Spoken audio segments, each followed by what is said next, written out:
ये बच्चा एक दिन ऐसा काम करके जाएगा कि शायद हम रो रहे हों। हाँ, ये मैथ स्पेशल 33 बैच में था और ऑनलाइन ही पढ़ा था। एंड मेरा मैथ्स बहुत अच्छा हुआ हो उसका रीज़न राकेश सर और नीरज मेसला सर हैं, क्योंकि वो बेस बनना होता है।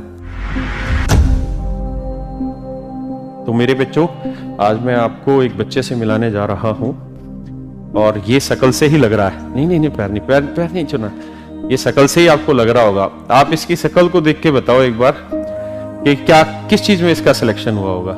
मतलब इसकी पर्सनैलिटी से ही आपको पता चल गया होगा। ये सीडीएस में रैंक 1 आया है। इसमें सीडीएस में 2-3 दिन पहले मैं आपको बता रहा था, मेरा दूसरे कोई स्टूडेंट था यस मिलान करके, जो सीडीएस में 2nd रैंक आया था। ये बच्चा सीडीएस में 1st रैंक इसकी आई है और इसकी पर्सनैलिटी देख के लग रहा है कि आर्मी में मैं क्यों नहीं हो पाया, मेरा सीडीएस में और एनडीए के थ्रू मेरा एसएसबी क्यों नहीं क्लियर हुआ और इसका क्यों क्लियर हो गया। क्योंकि चीजें पर्सनैलिटी में कहीं ना कहीं रिफ्लेक्ट करती हैं और वहां से पता चल जाता है कि किसमें उतनी पावर है कि वो पूरी यूनिट को, देश को एक डायरेक्शन दे पाएगा या नहीं दे पाएगा। और ये बच्चा बहुत मेहनती है और ऑनलाइन ही पढ़ा था ना शायद। हाँ, ये मैथ स्पेशल 33 बैच में था और ऑनलाइन ही पढ़ा था और आप देख रहे हैं कि ऑनलाइन पढ़े हुए का भी रिजल्ट इतना बेहतर आता है जो बच्चे ऑफलाइन चलाते रहते हैं। मैं चाहूँगा कि अभी करीबन 60,000 बच्चों के आसपास इस बैच में लाइव पढ़ रहे हैं, तो आप अपनी तरफ से जो मोटिवेट करना चाहो बच्चों को उतना आप बताओ। पहला मिसकंसेप्शन तो जो होता है कि ऑफलाइन क्लासेस में जाके ही और ज़्यादा पैसे दे के ही सिर्फ पढ़ा जा सकता है, लेकिन क्योंकि कोविड हुआ था, कोविड से आई गेस ये शुरू हुआ है और आपका वो पहला ही बैच था, तो सर बोलते थे कि ये हमने नई चीज़ शुरू करी है और इसी को हम आगे लेके जाएंगे। ऑनलाइन के बहुत सारे फ़ायदे हैं जो बाद में मुझे रियलाइज़ हुए। एक तो टाइम बच जाता है उससे, प्लस वो इकोनॉमिक होता है काफ़ी, और आप अपने हिसाब से टाइम के अकॉर्डिंगली फ्लेक्सिबिलिटी के हिसाब से देख सकते हो। बहुत सारी चीज़ें हुई हैं, लेकिन वहाँ पे एक चीज़ जो आपको पुश करनी पड़ेगी वो है डिसिप्लिन। आपका डिसिप्लिन नहीं है आपको, क्योंकि मैंने घर पे रह के तैयारी करी है, ओनली घर पे रह के घर के सारे काम करता था मैं, और इंग्लिश भी मैंने गोपाल वर्मा सर से पढ़ी है, तो ऑनलाइन रहा है मेरा, सारी प्रिपरेशन ऑनलाइन रही है। वो डिसिप्लिन है, वो आपकी ऑर्गेनाइजिंग है, how you organise day by day, आप कैसे फिर इम्प्रूव करते रहते हो, पर्सनल चीज़ें कैसे इम्प्रूव करते रहते हो। जैसे सर तो आप क्रिकेट वगैरह भी ऑर्गेनाइज करते हैं, सो वो ऑलराउंड डेवलपमेंट है, जो टीम स्पिरिट है या फिर आपका फिटनेस है, आप how you behave with your friends, पड़ोस में आपके दोस्त हैं उनके साथ आप रनिंग करने जाते हो, पर्सनल लेवल पे आप घर में रिस्पॉन्सिबिलिटीज़ ले रहे हो along with all these things. किसी भी टीचर से आप पढ़ रहे हो, सब टीचर बढ़िया होते हैं, सब मेहनत करते हैं, लेकिन वो भरोसे वाली बात होती है। एंड बच्चे सर कमेंट्स में बहुत ध्यान देते हैं कमेंट पे, और टीचर्स मना करते हैं कि कमेंट में ज़्यादा ध्यान मत दो, बिकॉज ऑफ फोकस। ऑब्वियस सी बात है, क्योंकि टीचर्स को पता होता है। एक चीज़ मैं ज़रूर बोलना चाहूँगा कि बच्चे टीचर्स के कंटेंट पे शुरुआत में भरोसा नहीं करते। उनके इतने सारे क्योंकि मिथ्स हैं बाहर, शॉर्टकट सब ढूंढते हैं बाहर, सब ये सोचते हैं कि जल्दी से जल्दी हो जाए। तो एक इंसान है, उसने अपनी लाइफ दी है उस चीज़ को रिसर्च करने में, पढ़ाने में, समझने में, और हम फिर उसी पे शक करते हैं। सो वो ट्रस्ट बहुत ज़रूरी है, ट्रस्ट आप दो। यस, लगता है कि क्योंकि सबकी एज लिमिटेड होती है और सब चाहते हैं, सबका फैमिली बैकग्राउंड सेम नहीं होता, सब चाहते हैं कि जल्दी से जल्दी जॉब मिल जाए, लेकिन वही है, फिर आपको भरोसा दिखाना पड़ता है, भरोसा करके फिर वो आँख मीच के लग जाना होता है, जैसा भी कोई टीचर बताते हैं आपको। सो दैट्स ऑल सर, कोई भी मेहनत करेगा कोई भी बन जाएगा। एंड मेरा मैथ्स बहुत अच्छा हुआ हो उसका रीज़न राकेश सर और नीरज मेसला सर हैं, क्योंकि वो बेस बनना होता है। वो बहुत बेसिक से चीज़ें जब पढ़ाते हैं तो आपका बेस बन जाता है, और बेस हर चीज़ का फिर दिखता है चीज़ों में। So that's all sir. बच्चे, वैसे सच बात ये है कि आपको जाना ही था क्योंकि आपकी पर्सनैलिटी जो है ना, वो सच में गजब की है। देख के महसूस होता है कि आर्मी का अफसर कैसा होना चाहिए। मैंने भी एसएसबी बड़ी बार अटेम्प्ट किया, बट मैं हर बार रिजेक्ट हुआ। अच्छा, आपने एनडीए के थ्रू भी ट्राई किया था ना? यस सर, मेरा एनडीए कभी क्वालिफाई नहीं हुआ। अच्छा, टेस्ट ही क्वालिफाई नहीं हुआ? एक क्वालिफाई हुआ था, and credit goes to Neeraj Mesla sir, उन्होंने पढ़ाया था मुझे। हाँ जी, नीरज सर पढ़ाते थे। Yes sir. हमारे कैरियर प्लेटफॉर्म पे नीरज मेसला सर आप सभी जानते भी हैं, और वो केवल हमारे ही प्लेटफॉर्म पे नहीं, शायद यूट्यूब की इंडस्ट्री में या टीचिंग इंडस्ट्री में एनडीए में सबसे ज़्यादा सिलेक्शन उनके पढ़ाए हुए बच्चों के होते हैं। उसमें उनका बहुत योगदान रहता है, बच्चों की मेहनत सबसे ज़रूरी होती है। और देखिए, आप सब ये बात जानते हैं कि 1 रैंक लाना अपने आप में बहुत बड़ा काम होता है, और ये किसी टीचर की ताकत नहीं होती किसी बच्चे से 1 रैंक निकाल दे। 1 रैंक या टॉप रैंक में आने के लिए बच्चे को खुद की मेहनत बहुत जरूरी होती है। तो मुझे लगता है कि बच्चों की बहुत मेहनत जरूरी है, लेकिन पीछे से एक टीचर का भी बहुत बड़ा रोल होता है। और एनडीए में मुझे लगता है जितने बच्चे सिलेक्ट होते हैं शायद नीरज बैसला सर से पढ़ते ही हैं एनडीए में, और सीडीएस के थ्रू। अच्छा, सीडीएस के थ्रू पहले अटेम्प्ट में हुआ है कौन से? नहीं सर, सीडीएस का थर्ड था मेरा। अच्छा, सीडीएस का थर्ड। हाँ सर। और एसएसबी का? एसएसबी सर में 2 रिकमेंडेशन है मेरी। अच्छा। मेरे टोटल 7 अटेम्प्ट थे, तो 5 छठे में आई गॉट रिकमेंडेड। 5 में मैं ज्वाइन ओटीए था मेरा, और मेरा फिर आईएमए में हो गया, तो आईएमए में ज्वाइन कर रहा हूँ। बट तेरा होना था बट तेरा होना था, रुक नहीं सकता। एक बच्चा था यूपीएससी में, शायद 106 रैंक आई, उसकी 106 रैंक थी। अब मैं उसकी रैंक एग्जैक्ट याद नहीं है, भूल भी रहा हूँ मैं उसका नाम भी। आईएएस सिलेक्शन हुआ उसका, वो आया था मुझसे मिलने वहाँ पे। तो उसकी शक्ल से देख के महसूस हो रहा था कि यार इसको होना था, क्योंकि इन पोस्टों के लिए ना बहुत डिसिप्लिन चाहिए, और वो डिसिप्लिन आपके चेहरे से झलकता है। मैं जो सेकंड रैंक आया वो बच्चा यस मलाना, आप जानते हो, उससे मैं बात कर रहा था, तो थोड़ी देर बात करते करते उसकी बात से कुछ अनुभव हुआ। उसने मुझे कहा कि सर मैंने मतलब इधर से उधर कहीं कुछ नहीं देखा, मैंने इवन आज तक बोला यूट्यूब पे एक सिंगल वीडियो भी नहीं देखी किसी की, मुझे बस किसी ने सजेस्ट किया था आपके बैच के लिए, और मैं पढ़ता रहा। मैं जनरल कंपटीशन की तैयारी कर रहा था, आपने एक दिन सीडीएस के लिए मोटिवेट किया, और उसके बाद बोला मेरा मतलब उसके बहुत सारे टेस्ट निकल गए जैसे इस बच्चे के निकले। देखिए इतनी मेहनत ये लोग करते हैं तो ऊपर वाला इनको परिणाम देता है, लेकिन एक चीज जरूर है कि एक दिन में परिणाम किसी को नहीं मिलने वाला। मतलब ये एक जर्नी है, और इस जर्नी को आपको जीना पड़ेगा, रोज लगातार काम करते रहना पड़ेगा, रोज मेहनत करते रहना पड़ेगा, तभी आप आगे निकल पाओगे। अदरवाइज कामयाबी इतनी आसान है नहीं, लेकिन कामयाबी मुश्किल नहीं है अगर आप रोज कम प्रयास करें लेकिन लगातार प्रयास करें। अच्छा बच्चे, इनको आप सीडीएस के लिए ना, हमारे जो जनरल कंपटीशन में बच्चा तैयारी कर रहा होता है, इसको बहुत ज्यादा सीडीएस की जानकारी होती भी नहीं है। मैं चूंकि उसमें कई बार फेल हो गया एसएसबी में, इसलिए मेरा बड़ा इंटरेस्ट था, इसलिए मैं बच्चों को बताता भी रहता था। yes, तो आप इनको कुछ बताना चाहोगे सीडीएस को लेके? क्या क्या प्रोसेस है, क्या क्या एग्जाम में आता है, फिर एसएसबी में क्या रहता है, ऐसे कौन सा स्किल है कि बच्चा अपने आप को पहले से कर ले कि यार मैं बन सकता हूँ? जैसे देसी बच्चा तो बहुत सारा बच्चा रह ही जाता है कि यार अफसर शायद नहीं बना जाएगा, एसएसबी में निकल जाएगा। कुछ हम जैसे लोगों का परसेप्शन बन चुका होता है। क्या आपके फादर आर्मी में तो नहीं है? No sir. ब्रिलियंट। जो यस मलान है सेकंड रैंक, और ये बच्चा फर्स्ट रैंक, दोनों के बैकग्राउंड आर्मी से नहीं है, सबसे बड़ी बात। वरना हम जैसे ही लोग ये कहते हैं कि नहीं एसएसबी में आर्मी वाले बच्चों का सिलेक्शन हो जाता है, नॉर्मल बच्चों का सिलेक्शन नहीं होता। लेकिन आप देखिए फर्स्ट रैंक, सेकंड रैंक, और ऐसे टॉप 100 जितने 102 बच्चे हुए ना आप वाले बैच में, कितने? अभी सर 104 बच्चे मेरे रिटर्न हुए हैं। Yes sir. तो उनमें जितने भी होंगे बहुत सारे बच्चे ऐसे होंगे जो आर्मी बैकग्राउंड से नहीं होंगे। तो आप कुछ बताना चाहे बच्चों को बताएं।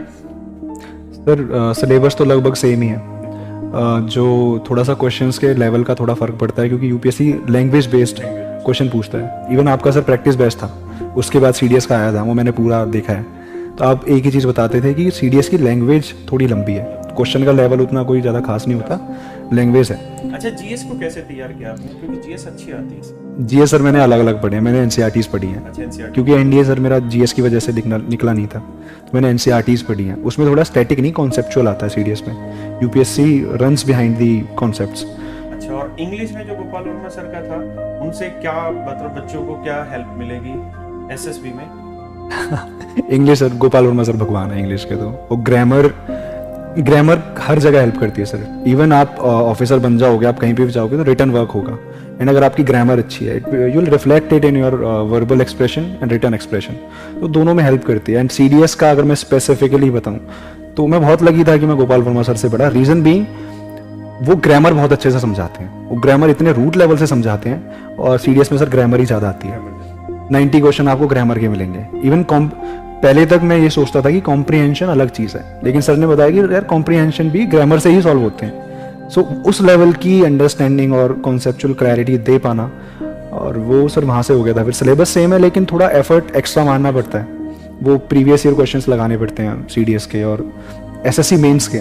सर की बुक है मेरे पास, इंग्लिश एक्यूमेन है, तो वो मैंने सॉल्व करी है। और उसमें उसकी खास बात ये थी कि वो compilation was not an exam specific. वो ये था कि उसमें क्वेश्चंस का लेवल बहुत अच्छा है, अच्छे लेवल क्वेश्चन है उसमें, वो हर क्वेश्चन हर उसके एग्जाम के लिए आपको फुलफिल कर सकते लेकिन वो हैं। करते रहते हैं, मैंने देखा भी है, वो एक एक पेज लेके लगे रहते हैं, 3-4 दिन एक ही पेज को लिखने में इंग्लिश में लगे रहते हैं, तभी वो शायद परफेक्शन भी तभी आता होगा हाँ जी, इंग्लिश हाँ में, जी। अदरवाइज इतना आसान कहाँ है यस सर। इंग्लिश में परफेक्शन लाना। और जैसे ये सीडीएस वाला एग्जाम हुआ तो इसमें तो इंग्लिश में शायद डेप्थ मतलब अच्छी चाहिए ही होती होगी, क्योंकि Yes, sir. एसएससी में आज के टाइम में इंग्लिश शायद लेवल उतना अच्छा नहीं रहा जितना पहले होता था, लेकिन यूपीएससी में तो बहुत अच्छा होता ही है। अच्छा, जब मैंने एसएसबी दिया ना बहुत बार, तो मुझे पहले 1-2 एसएसबी देने के बाद ये पता चल गया था कि मेरा नहीं होगा, और मेरा किस कारण से नहीं होगा मुझे वो भी पता चल गया था। आपको कभी मतलब महसूस हुआ इस बार कि किस वजह से हुआ, कौन सा ऐसा चीज थी आपके पास जो आपको उधर लेके जा ही रही थी बार बार, मतलब कौन सी ऐसी क्वालिटी थी जो आपको लगा कि उसने सबसे बड़ा रोल प्ले किया इंटरव्यू में जो आपका एसएसबी में था? सर एसएसबी में OLQs होती हैं 15, वो देखते हैं, लेकिन बच्चे क्या करते हैं, उनको ना OLQs को रटने की कोशिश करते हैं जिसका कोई मीनिंग नहीं है। मेन चीज़ है कि आप एक डिसिप्लिन्ड पर्सन हो अपनी लाइफ में, आपके जो मोटिवेशंस और रीजंस हैं वो लाइफ में क्लियर है, और आप एक अच्छे इंसान हो। अच्छे इंसान इन द सेंस कि आप घर वालों की रिस्पॉन्सिबिलिटी ले रहे हो जहाँ ज़रूरत हो रही है, आप घर में काम कर रहे हो, आप घर हो या बाहर हो कोई फ़र्क नहीं पड़ता, आप वहाँ रिस्पॉन्सिबिलिटी ले रहे हो। आप दुनिया के कितने बड़े इंसान बन जाओ, अगर आपको ये नहीं पता मेरा भाई क्या कर रहा है तो इंसान बनने का कोई फ़ायदा नहीं है। सो रिस्पॉन्सिबल पर्सन, रिस्पॉन्सिबल सिटीज़न होना इज़ वेरी इंपॉर्टेंट। वो कोविड में हुई थी सर। सो कोविड में मैं घर चला गया था, मुझे टाइम मिल गया था अपने आप को टाइम देने के लिए, घर वालों को टाइम देने के लिए। वहाँ से वो फिर डेवलप हो गई चीज़ें, वहाँ से मैं और ऑर्गेनाइज हो गया। कोविड में सबने वेट गेन कर लिया, लेकिन कुछ मेरे जैसे थे जो भागे हैं सर, रोड खाली थे, भागे हैं सर, भागे हैं। वो फिटनेस पीक लेवल की हो गई, वहाँ से नॉलेज वहाँ से इंप्रूव हो गई। सर मेरी 183 है सेंटीमीटर। Yes sir. ये मेरे बराबर है, लेकिन देखो मुझसे ऊंचा लगता है। कारण वही है फिट फॉर होने का और अंदर से जुनून होने का ना, तो दिखता है जिसमें दम है सिलेक्शन का। और मेरे साथी लोग चाहे गोपाल वर्मा सर हो या बाकी टीचर हो, सब कहते हैं कि मैं जो कह देता हूँ वो हमेशा होता है और हर किसी पे होता है। मैं आज आपको ये बात कह रहा हूँ, आप लिख के ले लीजिएगा।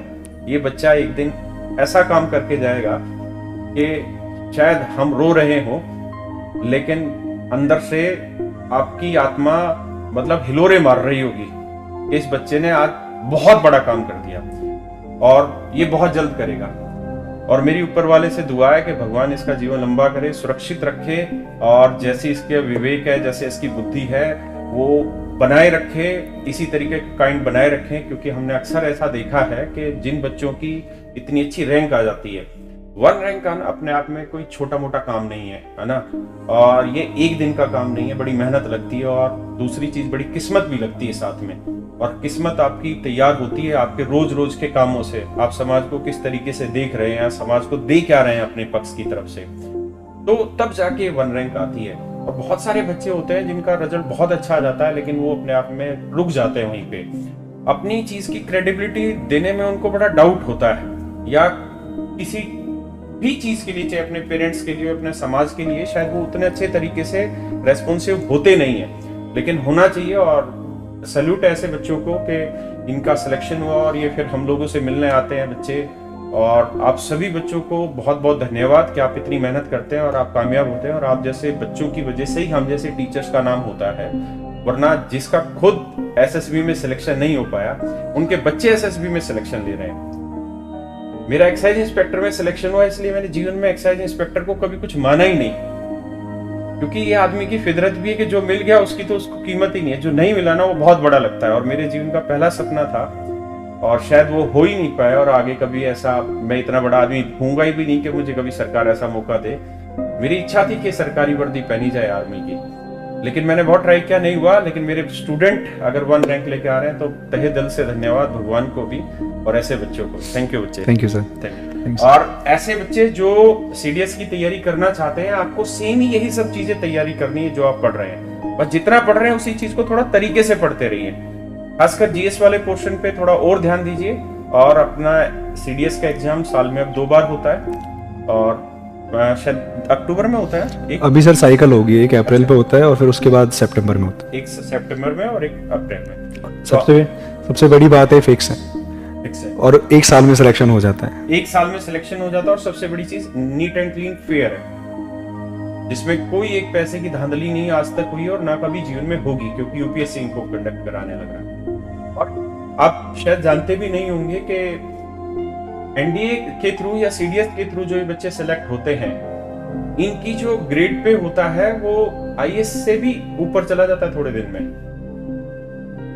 और इनको जो फैसिलिटी मिलती है, आप उनको फैसिलिटी कह लीजिए, या इनका जो सम्मान होता है वो उन टर्म में बहुत बड़ा होता है। तो आर्मी का ऑफिसर होना या एयरफोर्स का ऑफिसर होना या नेवी का ऑफिसर होना अपने आप में आप ये कह लीजिए शायद भगवान के चरणों में सीधी अर्जी है आपकी, तभी आप इतने मतलब अच्छे कर्म है कि आप ऐसा सिलेक्शन ले पा रहे हैं। तो इस मौके को चूकिए मत, क्योंकि जो आप पढ़ रहे हैं ना उसी को थोड़े तरीके से इंग्लिश और जीएस को थोड़ा तरीके से पढ़ लेंगे तो आपका सिलेक्शन हो जाएगा। और जिस तरह आज ये बच्चा छाती चौड़ी करके खड़ा हुआ है ना, आप भी खड़े होंगे, आप अपने माँ बाप का भी नाम रोशन करेंगे, और हम जैसे टीचरों के दिल से हमेशा दुआएं मिलती रहेंगी आपके जीवन में कि हर कदम पे हम लोग आपके लिए दुआ मांग रहे होंगे, जो आप इतना अच्छा और बेहतरीन काम करेंगे। थैंक यू मेरे बच्चे, आप आए। Thank you sir, thank you sir, thank you sir.